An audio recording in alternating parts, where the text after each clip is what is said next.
Devaswom board പ്രസിഡന്റിനെ തീരുമാനിക്കാൻ CPM സംസ്ഥാന സെക്രട്ടേറിയറ്റ് യോഗം ഇന്ന് ചേരും.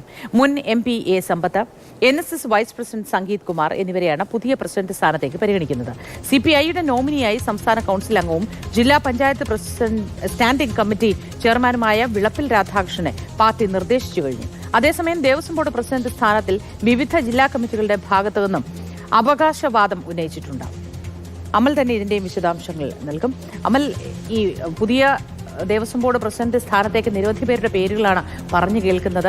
PS പ്രശാന്തിനെ നീട്ടാനുള്ള സാധ്യതയും PS പ്രശാന്തിലേക്ക് അന്വേഷണ സംഘം ചില കാര്യങ്ങളുമായി നീളുന്നതോടെ അടയുകയായിരുന്നല്ലോ. ഇനി ആർക്ക് സാധ്യത കൂടുതൽ എന്നത് സംബന്ധിച്ച് വിശദവിവരങ്ങൾ എന്തൊക്കെയാമല്ല? ശബരിമല സ്വർണ്ണ കൊള്ളയുമായി ബന്ധപ്പെട്ട് ദേവസ്വം ബോർഡ് ആകെ പ്രതിക്കൂട്ടിൽ നിൽക്കുന്ന ഒരു അവസ്ഥയുണ്ട്. നേരത്തെ ചില ഉദ്യോഗസ്ഥർ ആണ് ഇതിലെ കുറ്റക്കാർ, അവർക്കെതിരെ കർശന നടപടി ഉണ്ടാകുമെന്നൊക്കെ ദേവസ്വം ബോർഡ് പ്രസിഡന്റും ദേവസ്വം മന്ത്രിയും എല്ലാം പറയുമ്പോഴും ദേവസ്വം ബോർഡ് പ്രസിഡന്റിന് എന്തുകൊണ്ട് ഈ വിഷയത്തിൽ ഉത്തരവാദിത്തം ഇല്ല, എങ്ങനെ ഒഴിഞ്ഞു മാറാൻ കഴിയും തുടങ്ങിയ ചോദ്യങ്ങളെല്ലാം ഉയർന്നു വന്നിരുന്നു. നിലവിൽ എന്തായാലും SITയുടെ കണ്ടെത്തലുകൾ പ്രശാന്തിലേക്ക് കൂടി നീളുന്നു. പ്രശാന്തിന്റെ ഭാഗത്തു നിന്നും ചില വീഴ്ചകൾ ഉണ്ടായിട്ടുണ്ട് എന്നുള്ള തരത്തിലാണ് SITയുടെ കണ്ടെത്തലുകൾ ഉണ്ടാകുന്നത്. സ്വാഭാവികമായും പ്രശാന്തിലേക്ക് കൂടി അന്വേഷണം നീണ്ടിട്ടുണ്ട് എങ്കിൽ അത് സർക്കാരിനെ തന്നെ ബാധിക്കുന്ന അവസ്ഥയുണ്ടാകും.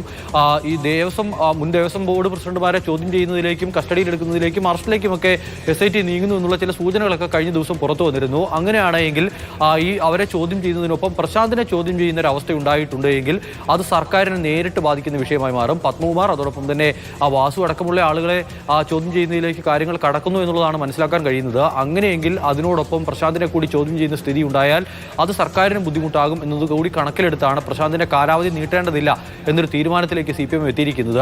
പ്രശാന്തിനെ സംബന്ധിച്ചിടത്തോളം ഈ ഒരൊറ്റ വിഷയം മാത്രമാണ് പുറത്തേക്കുള്ള വഴി തെളിച്ചത് എന്നുള്ള കാര്യത്തിൽ സംശയം വേണ്ട. മറ്റ് കാര്യമായ പ്രശ്നങ്ങളൊന്നുമില്ലാതെ ശബരിമലയിലെ തീർത്ഥാടന കാലമാണ് എങ്കിലും അതോടൊപ്പം അതിനുശേഷം പിന്നീട് നടന്നിട്ടുള്ള ശബരിമലയെ ബന്ധപ്പെട്ട പരിപാടികളാണ് എങ്കിലും കാര്യമായ പ്രശ്നങ്ങളില്ലാതെ മുന്നോട്ട് കൊണ്ടുപോകാൻ കഴിഞ്ഞ ഒരാളാണ് PS പ്രശാന്ത്. പക്ഷേ ശബരിമലയിലെ സ്വർണ്ണക്കൊള്ളയുമായി ബന്ധപ്പെട്ട് സർക്കാരിന് സമീപകാലത്ത് ഏറ്റവും അധികം ഡാമേജ് ഉണ്ടാക്കിയ ഒരു പ്രശ്നം എന്നുള്ള നിലയ്ക്ക് പ്രശാന്തിനെ മാറ്റാം എന്നൊരു തീരുമാനത്തിലേക്ക് CPM എത്തുകയാണ്. പകരം ആരെ എന്നുള്ളതാണ് ഏറ്റവും പ്രധാനപ്പെട്ട ചോദ്യം. നേരത്തെ മോത്തി പറഞ്ഞതുപോലെ പല ജില്ലാ കമ്മിറ്റികളിൽ നിന്നും അവകാശവാദങ്ങളൊക്കെ ഉയരുന്നുണ്ടെങ്കിൽ കൂടി മുൻ MP ആയിട്ടുള്ള A. സമ്പത്തിന്റെ പേര് മുൻനിർത്തിയുള്ള ചർച്ചകൾ മുന്നോട്ട് പോകുന്നു. അതോടൊപ്പം തന്നെ N. സംഗീത് കുമാറിന്റെ പേരും സജീവ ചർച്ചയായി തന്നെ നിൽക്കുന്നുണ്ട്. ഇതിൽ ഏത് പേരിലേക്ക് എത്തും എന്നുള്ളതാണ് ഏറ്റവും പ്രധാനപ്പെട്ട കാര്യം.